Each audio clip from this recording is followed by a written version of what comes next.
একদিন বাবা ও ছেলে তাদের পোষা গাধাটিকে বিক্রি করার জন্য হাটের পথে রওনা দিল।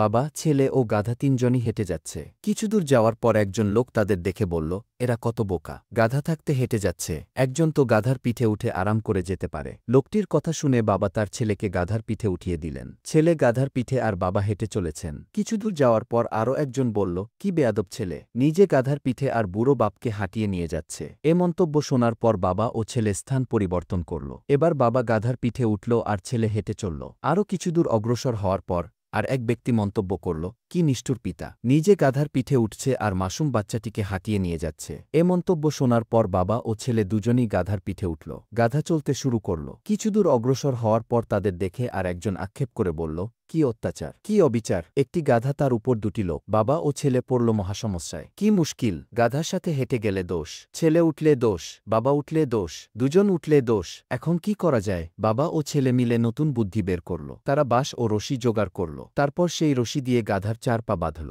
তারপর পায়ের ফাঁক দিয়ে বাঁশ ঢুকিয়ে দিল। বাবা সামনে আর ছেলে পিছনে বাঁশ কাঁধে নিয়ে হাঁটতে শুরু করল। গাধা রইল ঝুলে। গাধাকে কাঁধে নিয়ে পুল পার হওয়ার সময় গাধা ভয় পেয়ে নড়ে উঠল। বাবা, ছেলে ও গাধা পড়ে গেল খালে। গাধার মেরুদণ্ড ভাঙল।